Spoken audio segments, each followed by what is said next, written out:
Folder का क्या name था? जावा 6 PM किस में था? एफ में था क्या? डेस्कटॉप पे था? हम देखो कहाँ पे। हाँ, मिल गया। चलो, हेडिंग दो। Post increment operator.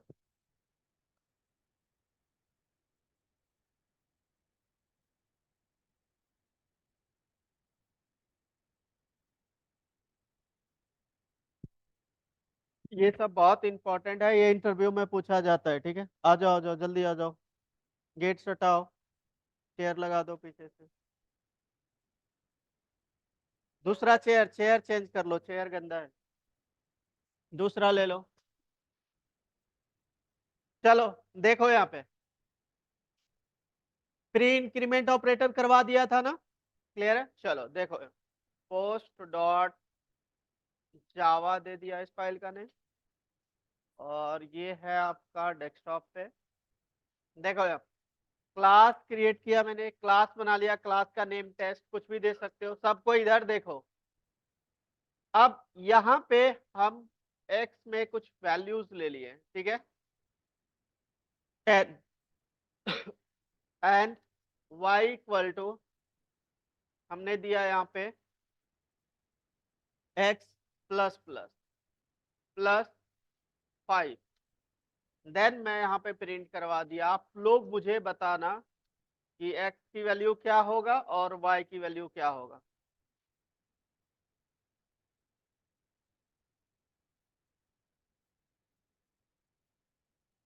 एक्स की वैल्यू क्या होगा?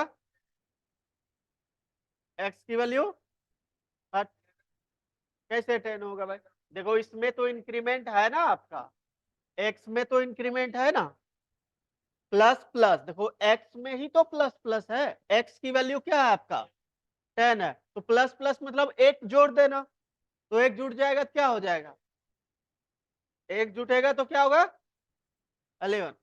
अब इसमें क्या होगा कि पहले ये वाली जो वैल्यू है जिसमें आपका 10 है एक्स में, प्लस 5, ये दोनों ऐड होके वाई में एज इट इज स्टोर हो जाता है पोस्ट इंक्रीमेंट में। पोस्ट इंक्रीमेंट में क्या होता है? ये वैल्यू जो है आपका एक्स की वैल्यू, एक्स की वैल्यू 10 है प्लस 5, तो 10 प्लस 15, 15 आपका एज इट इज कहां पे साइन हो जाएगा? वाई में। और तब एक्स की वैल्यू अगर जहां एक्स के प्रिंट कराएंगे तो एक्स में इंक्रीमेंट है, वाई में थोड़ी इंक्रीमेंट है भाई। क्लियर है पॉइंट? तो आपके पास क्या आना चाहिए? 11 15। चलिए देखते हैं।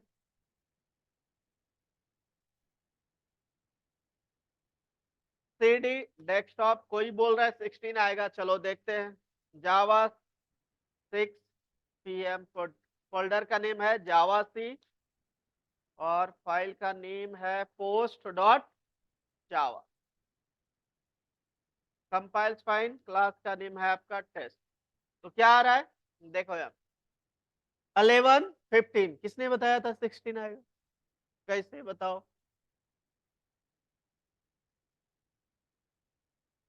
पोस्ट इंक्रीमेंट में आपके अकॉर्डिंग नहीं होता है, जो उसका रूल होता है ना उसके अकॉर्डिंग चलता है, ठीक है।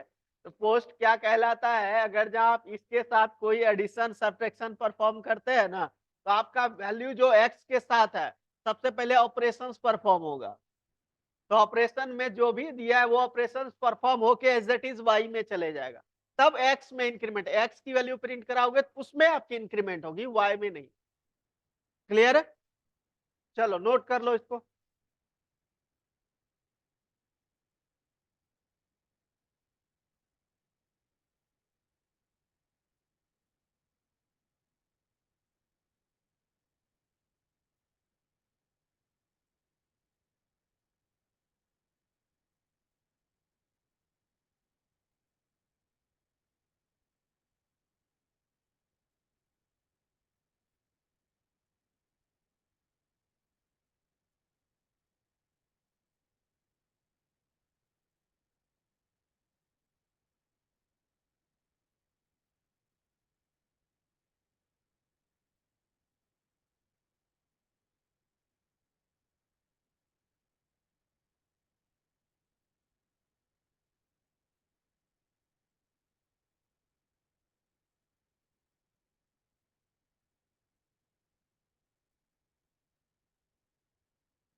चलिए नेक्स्ट देखो, अब यहां पे मैं यूज करने वाला हूं प्री डिक्रीमेंट ऑपरेटर।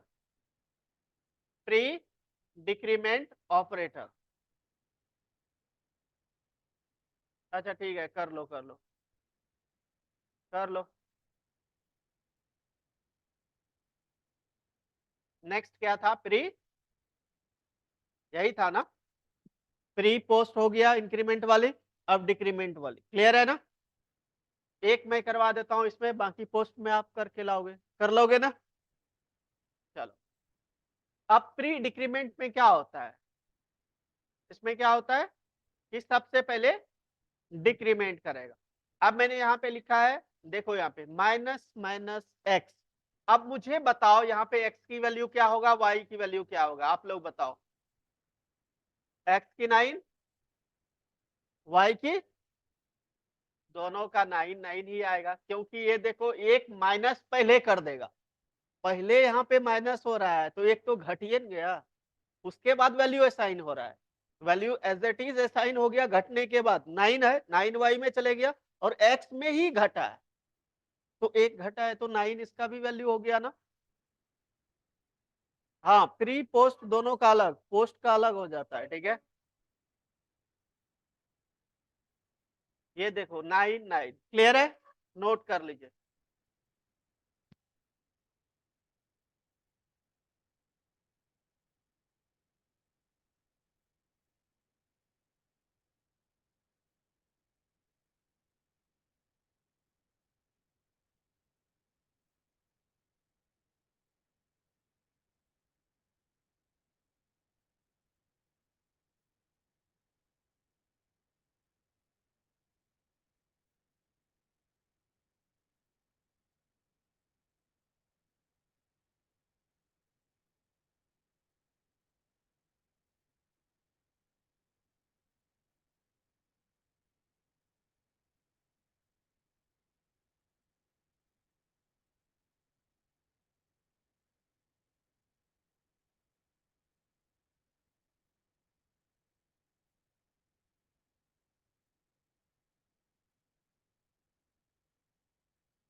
हो गया, नोट कर लिया सबने? चलो अब बताओ यहाँ पे, यहाँ पे देखो, अब माइनस यहाँ पे मैंने कर दिया 5। अब बताओ, जिसे पूछूंगा वही बताना। इस बैच, इस रो से लास्ट आप बताइए, ये एक्स की वैल्यू क्या होगा? एक्स की वैल्यू क्या होगा? एक्स की वैल्यू बात कर रहा हूं।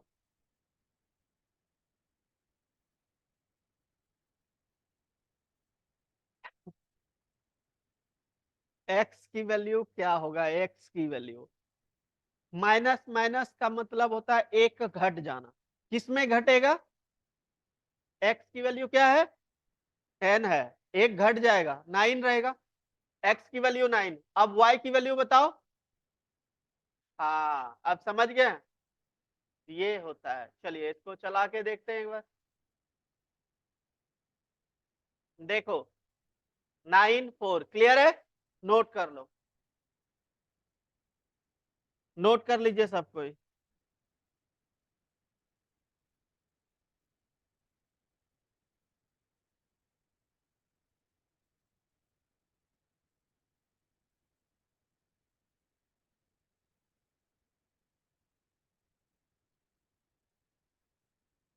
क्या हो गया? फ्रंट एंड हो गया आपका, चल रहा है? जा, क्या?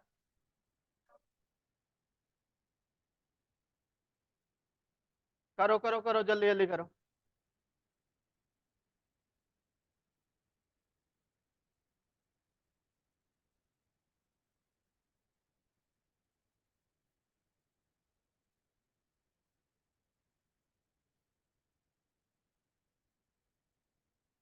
कोई डाउट रहे पूछ सकते हो, ऐसा कुछ नहीं कि सबको बोलता हूँ, डाउट क्लियर रहना चाहिए, ठीक है। अब मैं आपको एक क्वेश्चन दूंगा, आप लोग बनाओ, सब कोई अपने अपने लैपटॉप में इसको रन करना, एक करना आपको, ठीक है। चलो देखो, इसको कर लिया, नोट कर लिया ना? डन। चलो नेक्स्ट। हो गया। अब नेक्स्ट देखो, यहाँ पे दे रहा हूं पोस्ट डिक्रीमेंट का, ये अब मैं आपको ही काम दे रहा हूं। आप मुझे बताइए x माइनस माइनस, और मैंने यहाँ पे दिया है -5। तो मुझे आप लोग बताइए कि x की वैल्यू और y की वैल्यू क्या होगा। x की वैल्यू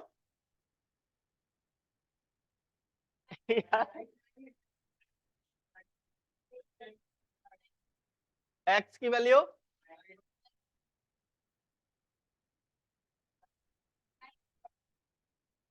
चलो x की वैल्यू 9 बोल रहे हो, y की वैल्यू, हाँ सेम है, कैसे आएगा बताओ आप?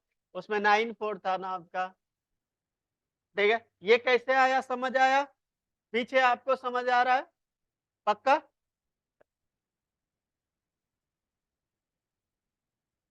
चलिए देखिए, यहाँ पे आ गया ना 9 और 5, क्लियर है? नोट कर लीजिए। ये सब ऑब्जेक्टिव टाइप है, थोड़ा पूछा जाता है एमसीक्यू में, ठीक है? आपको समझ आ रहा है? ठीक है, नोट कर लीजिए। आपको नहीं आ रहा है? ठीक है, नोट कर लीजिए, नोट कर लीजिए, सब कोई नोट कर लीजिए। पूछ लेना आप, नहीं तो बाद में जिसको भी डाउट रहता है ना, एक बार रुकना, क्लास के बाद रुकना, मैं 5 मिनट रुकता हूँ, आप लोग पूछ लेना। और वैसे भी मैंने बताया है कि आपका क्लास 6 बजे होता है, तो आप 5:45 बजे आ जाइए, जिसको भी डाउट रहता है पूछ लेना। क्लियर है? 15 मिनट 20 मिनट पहले आ जाओ, जिसको डाउट रहता है पूछ लेना। क्लियर?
हो गया ना?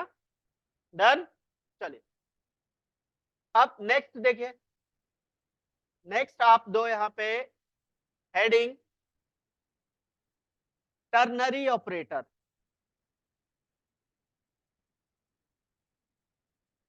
टर्नरी ऑपरेटर को हम लोग कंडीशनल ऑपरेटर भी कहते हैं, है ना?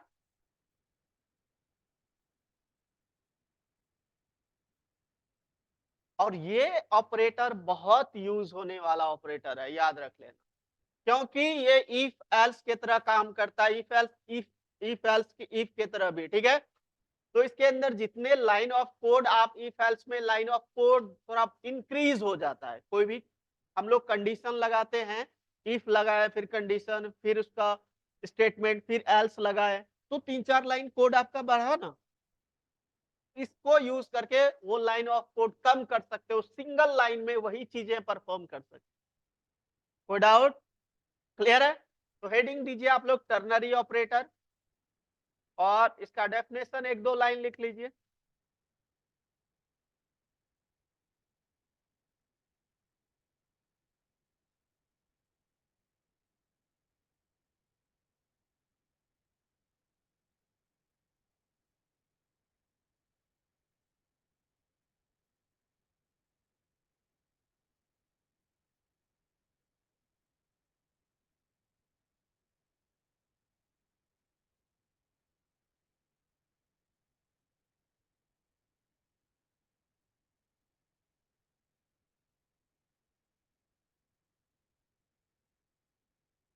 देखो 1 लाइन लिखना है जस्ट, और कुछ नहीं लिखना है, याद रखने के लिए।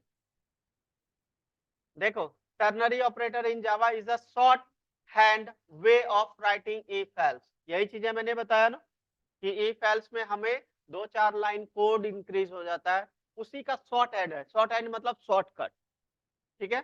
कंडीशन इन जावा लिख लो, बस एक लाइन लिख लो। और इसका सिंटेक्स मैं यहाँ पे लिखा देता हूँ। सिंटेक्स हो जाएगा बुलियन कंडीशन, देन आपका क्वेश्चन मार्क, और यहाँ पे एक्सप्रेशन 1 या स्टेटमेंट 1 बोल सकते हो, एक्सप्रेशन 2। ये होता है आपका इसका सिंटेक्स, नोट कर लीजिए। तो कुल मिला के इसमें 3 पार्ट होता है, 3 पार्ट है ना, देखो क्लियर।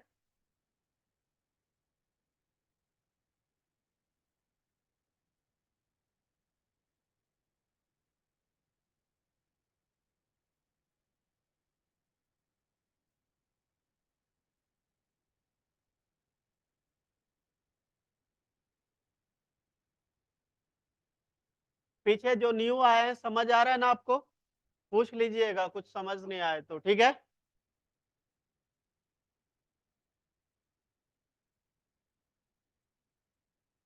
नोट कर लिया। चलिए अब प्रैक्टिकल करते हैं, कर लिया ना। चलिए देखिए अब प्रैक्टिकल। तो मैं इसको सेव कर लेता हूँ और इसका नेम दे दिया टर्नरी डॉट जावा। देखो यहाँ पे इसको हटा देता हूँ। क्लास बना लिया मैंने डेमो। क्लास का नेम कुछ भी दे सकते हो।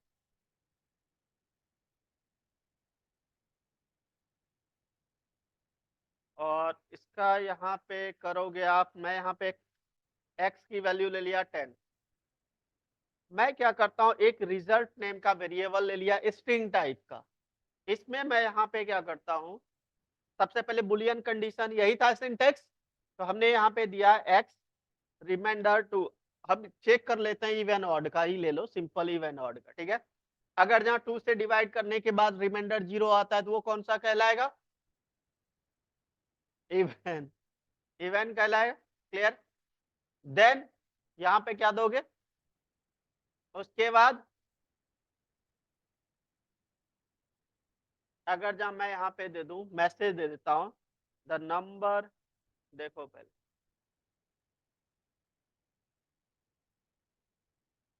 कॉलन, दूसरा एक्सप्रेशन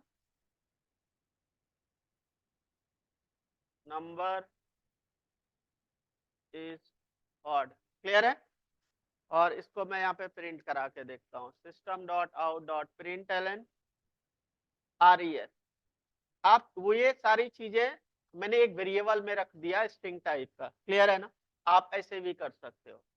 अगर जब मैं इसको चलाऊं तो लेट मी चेक क्या प्रिंट होता है, देख लेते हैं अभी। टर्नरी डॉट जावा, कंपाइल्स फाइन, क्लास का नेम है डेमो। देखो क्या आ रहा है, द नंबर इज इवन, मतलब रिमाइंडर, अगर जहाँ 10 को 2 से डिवाइड करो रिमाइंडर कुछ बचता है, 0। अगर जब मैं यहाँ पे 11 कर देता हूँ तो क्या आना चाहिए, समझ गए ना आप लोग। तो इस केस में आपका आना चाहिए यहाँ पे, ये देखो ऑड, देखो आ रहा है ना आपका, सबको विजिबल है, क्लियर है। इसको मैं यहाँ से कॉपी कर लेता हूँ, इस जगह पेस्ट कर देता हूँ ताकि पता चले। देखो नंबर इज, क्लियर है, नोट कर लीजिए इसको।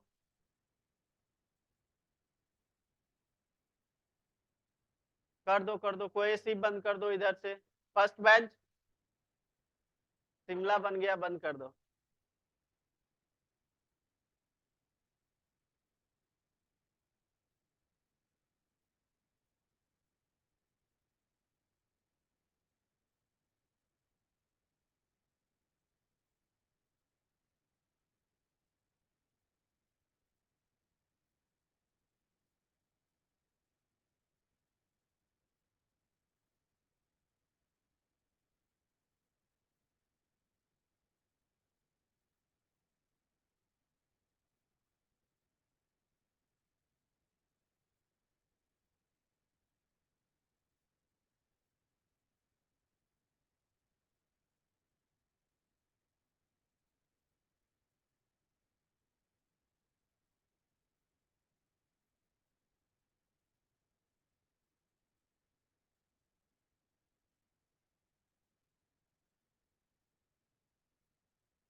नोट कर लीजिएगा, थोड़ा बाद में प्रैक्टिस करना। ये छोटा छोटा है, आप लोग रन कर सकते हो, ठीक है। अब जिसके बाद जैसे हम लोग कंट्रोल स्टेटमेंट स्टार्ट करेंगे तो साथ के साथ मैं 2-4 क्वेश्चंस दूंगा, करना है। क्लियर है? चलिए देखें इसी का सेकंड एग्जांपल। देखो आप इसको नंबर के साथ ऐसे भी कर सकते हो, जैसे मैंने यहाँ पे इसको छोड़ दिया, एक वेरिएबल ले लिया जैसे x इक्वल टू, यहाँ पे दे दिया 10 ग्रेटर देन 20। क्या हो रहा है यहाँ पे, ये कंडीशन फॉल्स, 30 कॉलन, और यहाँ पे दे दिया मैंने 40 ग्रेटर देन 50। अगर जहाँ ऐसा होता है तो यहाँ पे क्या दोगे, क्वेश्चन मार्क, देन 60 कॉलन 70 दे देते। तो मुझे बताइए इसमें क्या प्रिंट होगा। बिल्कुल सही, समझ गया ना। तो अगर जहाँ ये करो, क्योंकि ये फॉल्स हो गया, फॉल्स हो गया, ये ट्रू रहता तब ये वाला प्रिंट। अब ये एक से ज्यादा कंडीशन दे दिया मैंने यहाँ पे, दूसरा कंडीशन चेक करेगा कि ये आपका ट्रू होगा तब ये प्रिंट होगा, ये भी फॉल्स हो रहा है तो ये वाला प्रिंट होगा, है ना। तो 70 आनी चाहिए। चलिए देखते हैं क्या आ रहा है हमारा। देखो क्लियर है, डन, नोट कर लीजिए, आउटपुट 70।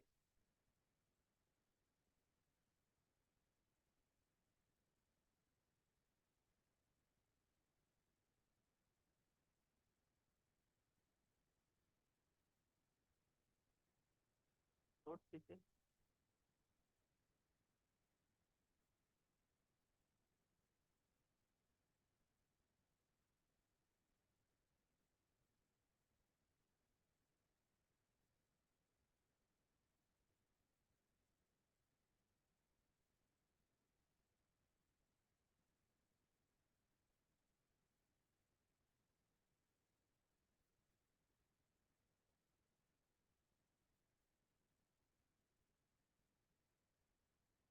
नोट कर लिया।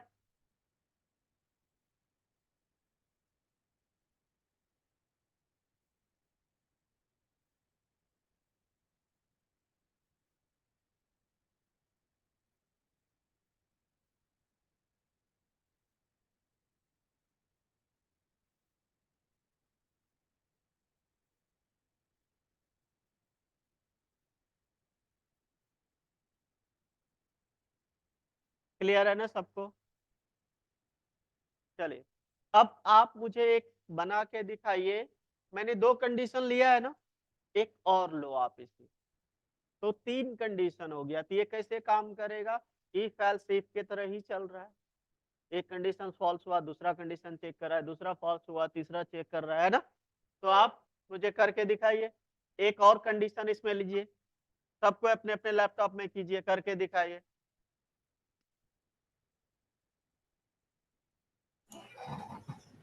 हेलो, सुन पा रहे सर? हाँ यस, बोलो बोलो।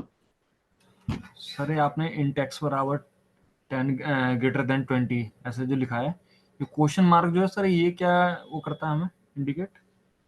क्या बोल रहे हैं, क्या बोल रहे हैं?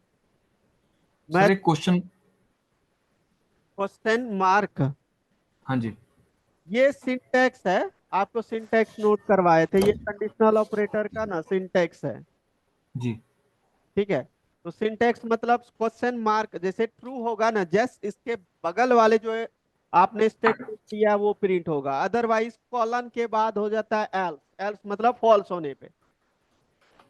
Okay sir. ठीक है, कीजिए ठीक।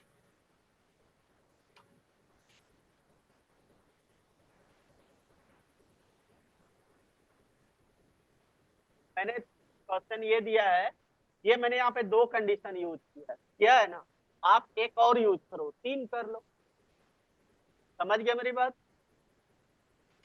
करो करके दिखाइए।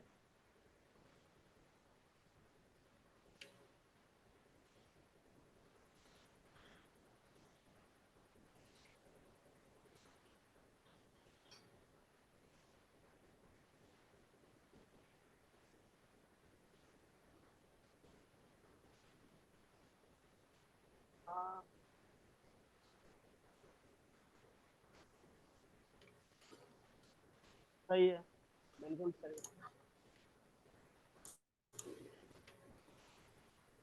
नहीं होगा क्या, इतना टाइम लगाओगे? आप यहाँ पे जो दिया, यहाँ पे कंडीशन दे दिया, ये एल्स की तरह काम करता है, वो बात तो कंडीशन चेक करेगा ना, फॉल्स होने पे ही कंडीशन चेक करता है, ट्रू पे थोड़ी चेक करता है ना। यहाँ पे आप एक और कंडीशन क्या दे दोगे, यहाँ पे दे दो 70, अगर जहाँ ग्रेटर देन 80 है तो क्या हो जाएगा, यहाँ पे दे देता हूँ कॉलन 90 कॉलन 100। अब क्या प्रिंट होगा, ये 100 होनी चाहिए। चलिए, क्योंकि फॉल्स हो रहा है वो, चलिए देखते हैं। देखो 100 प्रिंट हो रहा है, क्लियर है, नोट कर लीजिए इसको।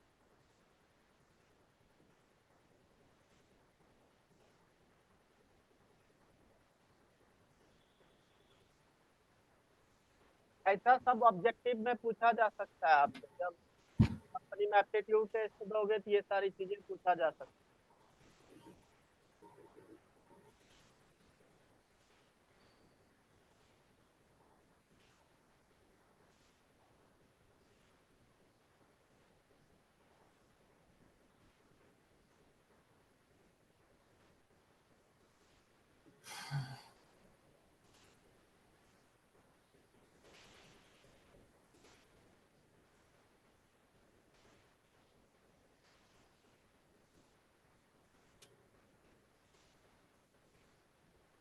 हो गया ना, क्लियर है। अगर ये आप यहाँ पे लेस देन लगा देते हो तो कंडीशन ट्रू हो गया, 10 लेस देन 20 है ना, तो आपका 30 प्रिंट होनी चाहिए। चलिए देखते हैं, बाकी वाले देखो, बाकी वाले तो चेक ही नहीं करेगा क्योंकि यही ट्रू हो गया आपका।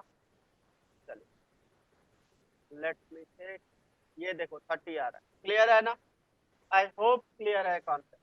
अगर जहां मैं यहाँ पे ग्रेटर फॉल्स हो गया तो दूसरा चेक करेगा, अगर जहां ये ट्रू हो गया तो 60 आएगा, है ना। अब क्या आना चाहिए, समझ रहे हो ना। ठीक है, इसको फिर से कंपाइल करते हैं, रन, देखो 60, आई होप क्लियर है। ठीक है, नोट करोगे क्या, कर लो।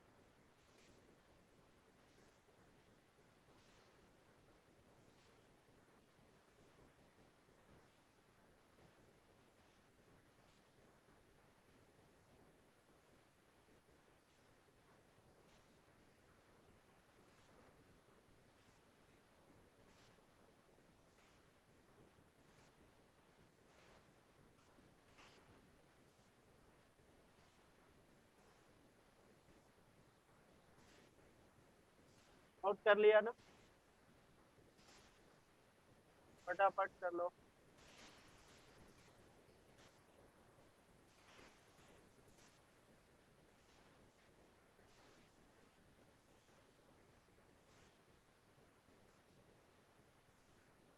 आप जो न्यू आए हैं, आपको समझ आ रहा है क्या, आपने क्वालिफिकेशन क्या किया आपने, तब तो आ रहा होगा, ये सारी चीजें पढ़ा होगा, ठीक है ना। कोई डाउट रहेगा पूछ लेना, ठीक है। कॉलेज का नेम क्या है आपका,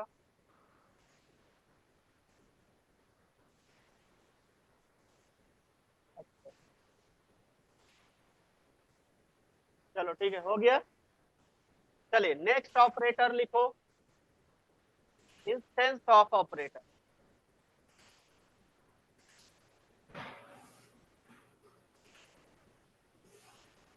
क्या करें,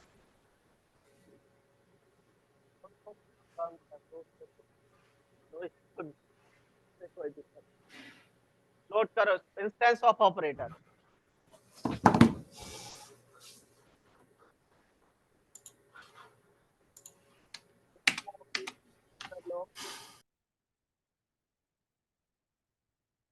अब देखो इंस्टेंस ऑफ ऑपरेटर क्या होता है, पहले समझो, किसी को पता है, हाँ बताइए।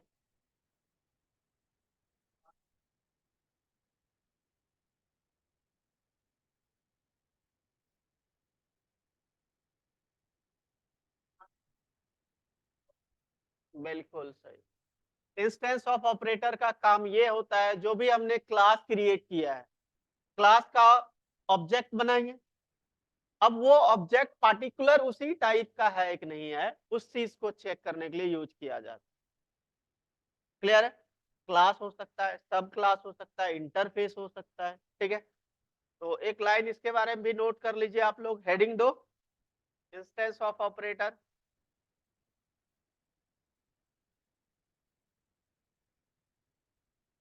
अब यही उठा लो,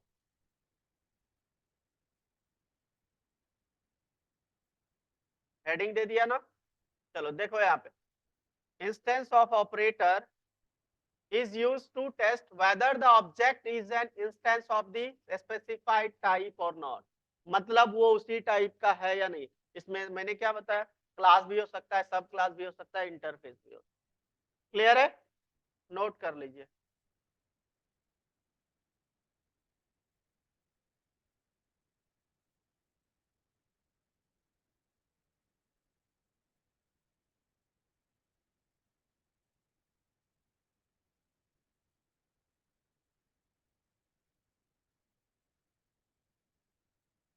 हो गया?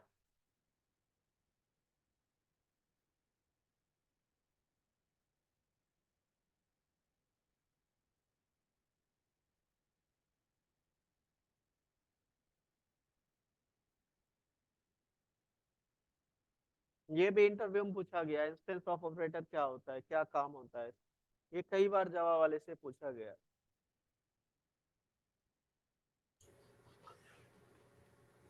Done. Sir sir done sir, ये इंटरफेस क्या होते हैं सर? इंटरफेस बताऊंगा आगे, एक चैप्टर है, ये होता है basically blueprint of the class. Interface जैसे यूआई, यूआई मतलब यूजर इंटरफेस। कोई वेबसाइट देखते हो ना, तो जी वेबसाइट सर। के अंदर जो आपकी बाहर की चीजें आप देख पाते हो, अंदर वाली चीजें क्या कोडिंग किया है, ये चीजें आप नहीं देख पाते हो, है ना। तो समझ गया। बेसिकली एक इंटरफेस मतलब यूआई डिजाइन करने के लिए बहुत सारे एब्स्ट्रैक्ट चीजें यूज किया जाता है, एब्स्ट्रैक्ट क्लास। एब्स्ट्रैक्ट मतलब होता है हाइड। वी विल डिस्कस, ये एक चैप्टर है, मैं बताऊंगा। अभी ऑब्जेक्टिव है तो एक बार देख लो, ठीक है ना। जी सर। ओके, चलिए देखिए, मैं इसी में यूज कर रहा हूँ, ध्यान दो, इधर इधर देखो। इसका सिंटैक्स नोट कर लो, सिंटैक्स थोड़ा बता देता हूँ ताकि क्लियर रहेगा। जैसे मैंने यहाँ पे ले लिया आर, आर हो सकता है आपका object, reference variable, instance of text. ठीक है, ये जो आर है आपका ना, ये आपका है ऑब्जेक्ट, बोलो उसको, प्लस रेफरेंस भी बोलो। ठीक है? और आपका जो ये एक्स है, अभी जस्ट मैंने यहाँ पे लिखाया था, ये हो सकता है आपका क्लास या सब क्लास और इंटरफेस। क्लियर है ना? नोट कर लीजिए ये सिंपल,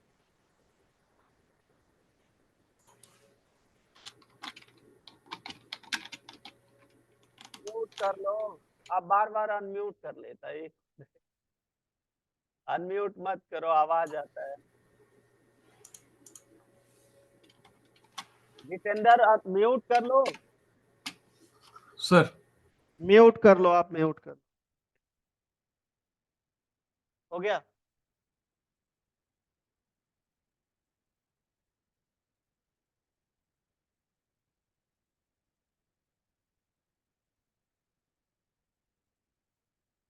डन।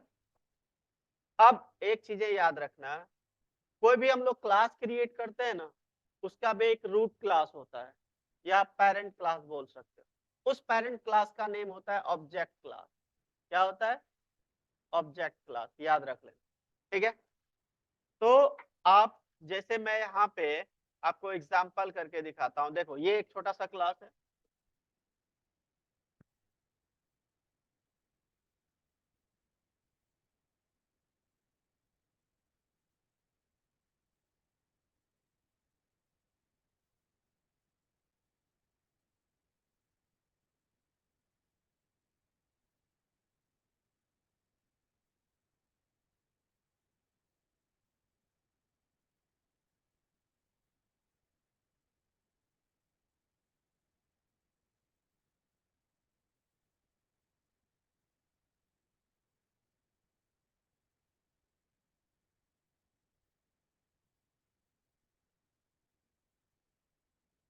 चलो देखो यहाँ पे,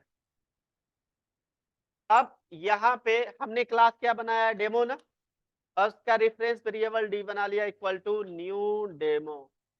और एक चीज याद रखना, इसका ऑब्जेक्ट हम नहीं बनाया, इसको डिटेल्स में हम लोग ऊप्स वाले चैप्टर में कवर करेंगे, लेकिन ऑब्जेक्टिव है तो ये चीजें समझ लो। इससे पहले अभी तक हम लोग ऑब्जेक्ट नहीं बनाए हैं, तो कौन बनाता है? विदाउट ऑब्जेक्ट तो आप जावा में काम ही नहीं कर सकते हो। मैंने डेफिनेशन लिखाया था जावा का, याद है ना? Everything is an object in Java. Clear है? तो कौन बनाता है? क्या? हे भगवान, करवाया हूं ना आप लोग को, लिखवाया हूं एक एक लाइन करके, आप लोग ऐसे बातें कर रहे हो।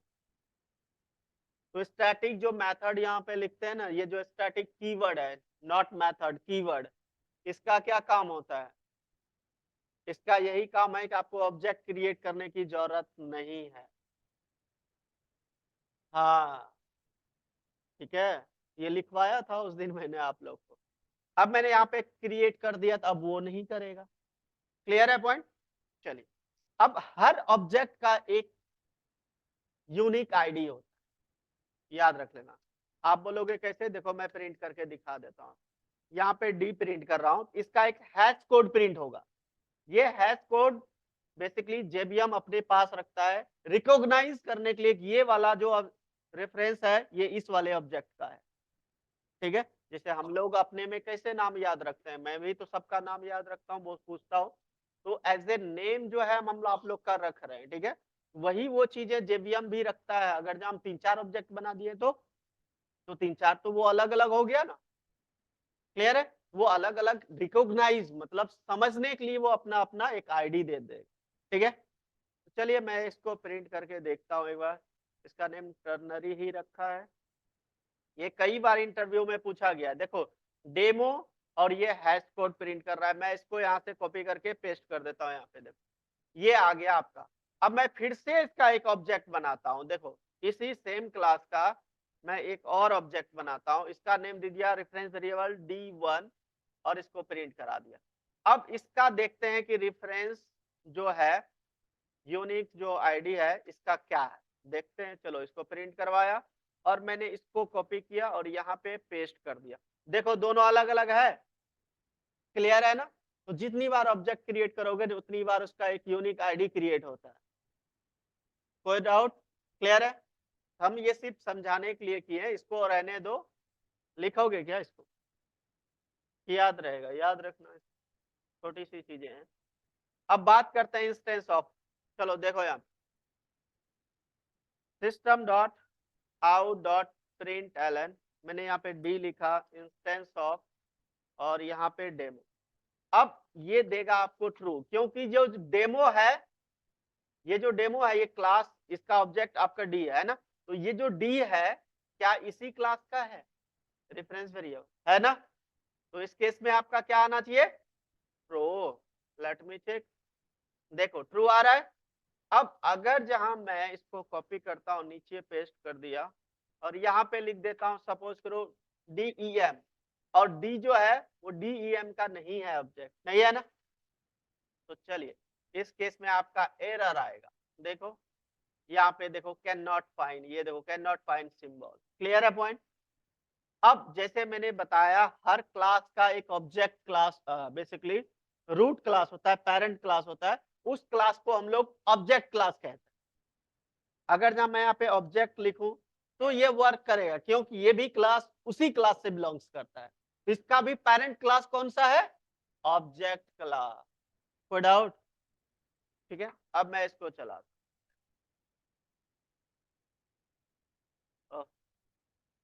एक सेकंड रुक जाओ, इसको कंपाइल करने दो पहले। देखो यहाँ पे ट्रू आ रहा है। क्लियर है पॉइंट? अब आपको जैसे मैंने बताया कि इंटरफेस, अभी तो इंटरफेस देख लो कि यूज कैसे करना है इंटरफेस। तो प्री डिफाइन इंटरफेस होता है, आप उसको चेक कर सकते हो। कमांड होता है उसके लिए Java p space Java dot lang for language dot runnable, ये रनेबल आपका एक इंटरफेस है। देखो यहाँ पे लिखा भी आ रहा होगा मैं इसको कॉपी कर लेता हूँ और यहाँ पे पेस्ट कर देता हूँ, दिखाई देगा। देखो लिखा आ रहा है इंटरफेस।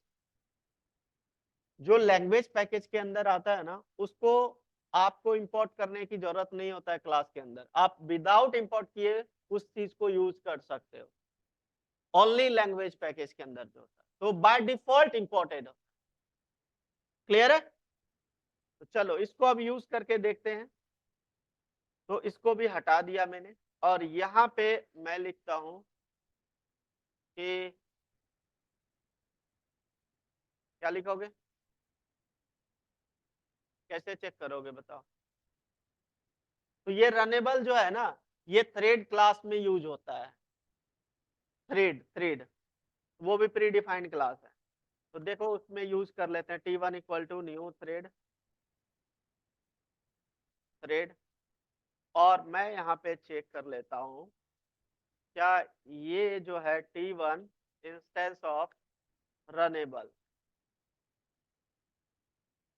अगर जहाँ इसके अंदर यूज होता होगा ये इंटरफेस तो ट्रू देगा, अदरवाइज फॉल्स देगा आपको। ओ, देखो ट्रू आ रहा है ना, नो डाउट। अब मैं इस ऑब्जेक्ट को भी चेक कर सकता हूँ, इसमें भी ट्रू ही आएगा, क्योंकि ये भी क्लास, और ये भी कहाँ से बिलोंग्स करता है, ऑब्जेक्ट से ना। तो आपका ये भी मैं अगर जहाँ चेक करूँ, ये भी ऑब्जेक्ट क्लास में, ये भी ट्रू ही देगा, अभी भी ट्रू ही देगा। प्रिंट एलन कहाँ पे लग गया, अच्छा यहाँ पे, इसको हटा दो। चलिए देखिए, कंपाइल फाइन, देखो यहाँ पे ट्रू। क्लियर है ना सबको? ये सब पूछा जाता है, याद रखना। इंस्टेंस ऑफ ऑपरेटर का मतलब क्या होता है, बस ये मैं समझाना चाह रहा हूँ। ये पार्टिकुलर टाइप चेक करता है कि ये ऑब्जेक्ट रेफरेंस वेरिएबल जो है क्या उसी क्लास का या उसी इंटरफेस का है या नहीं है। अगर जहां है तो true, otherwise can not find symbol, error. Clear है? नोट कर लीजिए।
डन। चलिए नेक्स्ट ऑपरेट, ये भी प्री डिफाइंड क्लास है, ये जिसका मैंने थ्रेड का ऑब्जेक्ट बनाया, उसको भी चेक कर सकते हो आप। यहाँ पे लिख, ये कमांड होता है Java p space Java dot lang dot thread. आप ये चीजें लिखोगे तो प्री डिफाइंड क्लास है, इसकी सारी चीजें मेथड आ जाएगा और यहाँ पे ऊपर में लिखा भी आएगा ये क्लास है, देखो यहाँ, ठीक है ना, क्लियर है। चलिए नेक्स्ट ऑपरेटर हेडिंग दो, स्ट्रिंग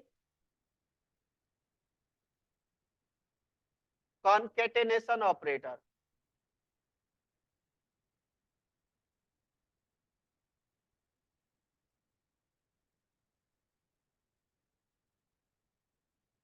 विजिबल है सबको, देख लो, नोट कर लो इसको।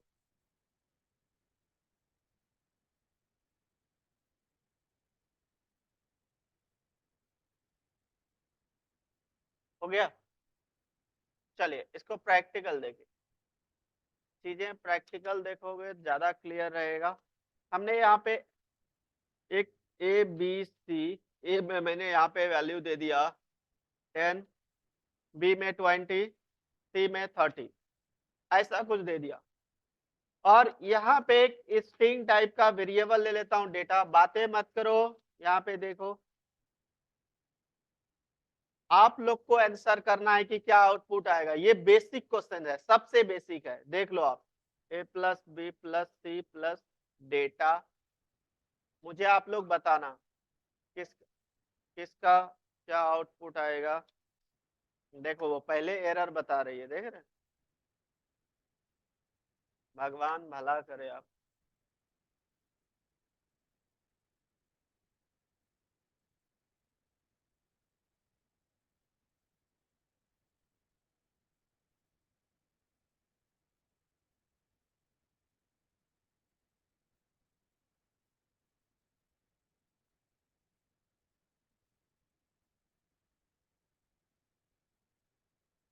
फर्स्ट वाला बताओ आउटपुट क्या आएगा या एरर आएगा, जल्दी बताओ क्या आएगा। 60 ड्यूकेट। नेक्स्ट बताओ 10 ड्यूकेट, आगे क्या आएगा। कभी नहीं आएगा, यही चीजें तो आप लोग कंफ्यूज हो जाते हो इसी चीज में। ये देखो ये किस टाइप का है, टाइप बताओ इसका, इंटीजर। इसका टाइप बताओ, स्ट्रिंग प्लस इंटीजर, क्या बन जाएगा। बप, बप, string integer plus string equal to string बनता है। ये बन गया स्ट्रिंग, तो स्ट्रिंग मतलब क्या हो गया, ड्यूकेट 10 स्ट्रिंग हो गया।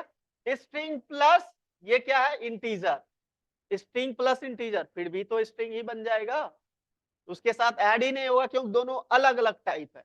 अलग अलग टाइप में कॉन्कैट होता है, नॉट एडिशन, ठीक है। तो जब इसके साथ कॉन्कैट हो जाएगा तो हो जाएगा 10 ड्यूकेट और यहाँ पे हो जाएगा 20। फिर जब सी को ऐड करेगा तो ये स्ट्रिंग है आपका, स्ट्रिंग प्लस इंटीजर, फिर ये स्ट्रिंग हो जाएगा, वैल्यू कॉन्कैट कर देगा तो यहाँ पे हो जाएगा 30। कोई डाउट।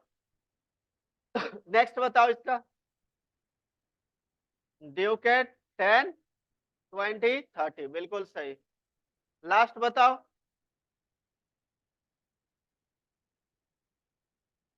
समझ गया ना अब।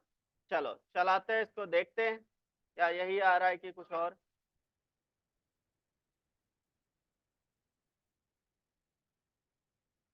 देखो इसको मैं एज इट इज यहाँ से कॉपी करता हूँ और यहाँ पे मिला लो। देखो फर्स्ट वाला यही है 60 ड्यूकेट, सेकेंड 10 ड्यूकेट 20 30, देखो आ रहा है। थर्ड में आ रहा है ड्यूकेट 10 20 30, बिल्कुल सही।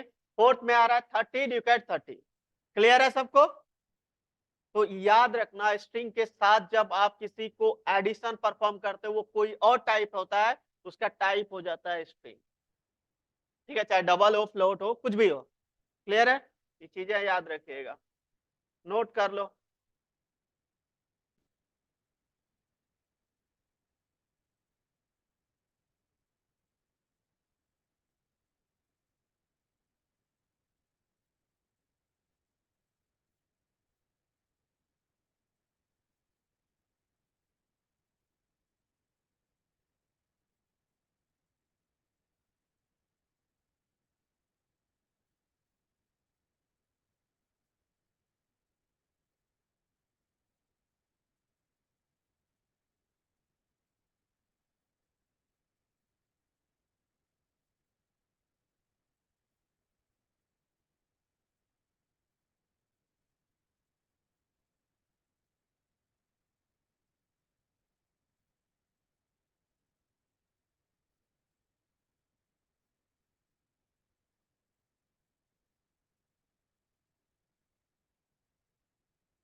डन।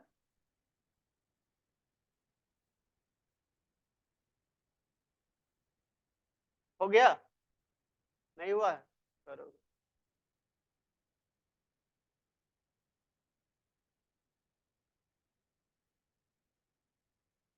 नेक्स्ट है आपका रिलेशनल ऑपरेटर, हेडिंग दो,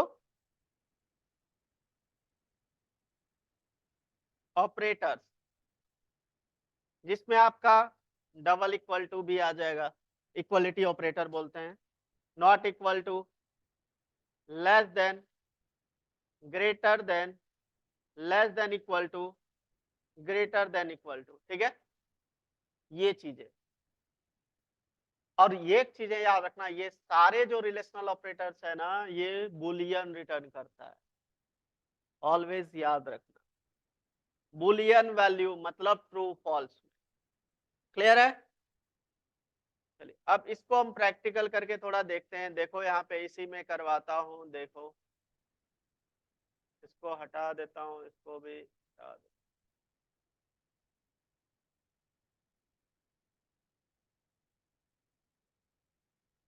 यहाँ पे मैं एक दो वैल्यू ले लेता हूँ, int x equal to 10, y equal to 20। ध्यान देना, अब यहाँ पे दिया x double equal to y, मुझे बताओ क्या आएगा आउटपुट? फॉल्स, बिल्कुल सही, समझ गए? तो इस केस में फॉल्स आएगा, मैं यहाँ पे f दे देता हूँ। सेकंड बताओ x not equal to y, इस केस में याद रखना नॉट इक्वल टू होता है ट्रू को फॉल्स, फॉल्स को ट्रू करता है, तो यहाँ पे क्या हो जाएगा, ये तो फॉल्स हो रहा है तो फॉल्स को ये ट्रू कर देगा, तो यहाँ पे आएगा ट्रू। क्लियर है? देन नेक्स्ट देखो,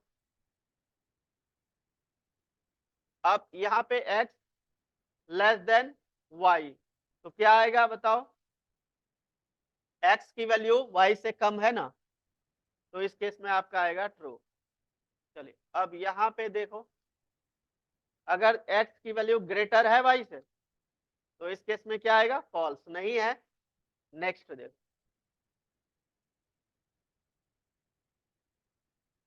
अब यहाँ पे लिख देता हूं मैं लेस देन इक्वल टू, इस केस में देखो लेस देन है, इक्वल नहीं है, तो ट्रू तो है आपका, क्योंकि दो कंडीशन हो गया या तो लेस देन हो या इक्वल हो, लेस देन तो है, इक्वल नहीं है, तो ट्रू तो हो गया आपका ना, तो इस केस में ट्रू आएगा। और यहाँ पे हो जाएगा आपका ये ग्रेटर देन, देखो ग्रेटर है नहीं है, इक्वल भी नहीं है, तो भाई ये फॉल्स ही होगा। क्लियर है? तो ये आपका आउटपुट आना चाहिए। चलिए देखते हैं हमारा क्या आ रहा है।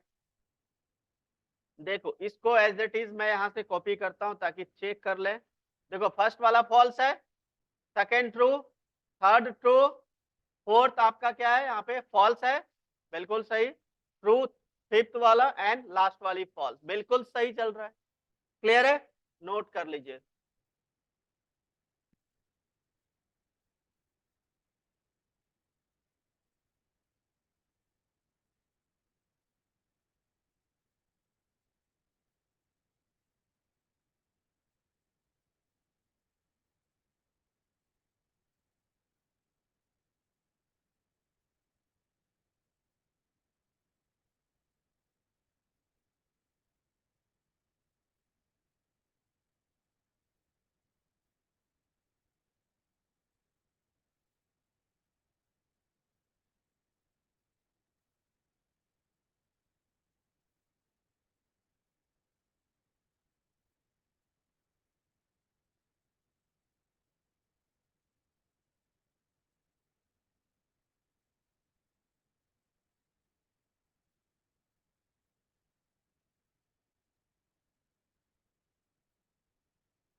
क्या है सबको?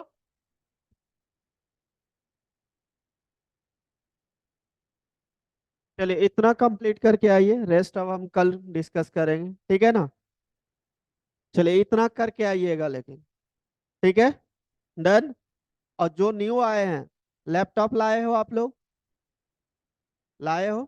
एक बार मुझे चेक करवाना आप लोग कि इसमें जेडीके है या नहीं है, ठीक है? तो आप लोग इतना कंप्लीट करके आना, ठीक है ना? आपका मे बी नेक्स्ट वीक में क्लास का टाइमिंग थोड़ा बढ़ाऊंगा, दैट इज करूंगा 5:45। चलो देखते हैं, पहले इस वीक आप लोग देख लो, कंफर्टेबल हो जाओ, जो और भी कुछ न्यू बच्चे ऐड ऑन होंगे उसके बाद हम टाइमिंग का देखेंगे थोड़ा, ठीक है? क्लियर है ना? चलिए इतना करके आइए। Okay, bye bye.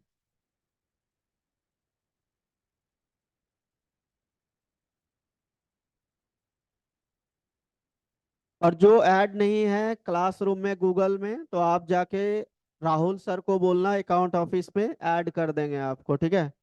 वहां पे वीडियोस मिल जाएगा आपको। ओके।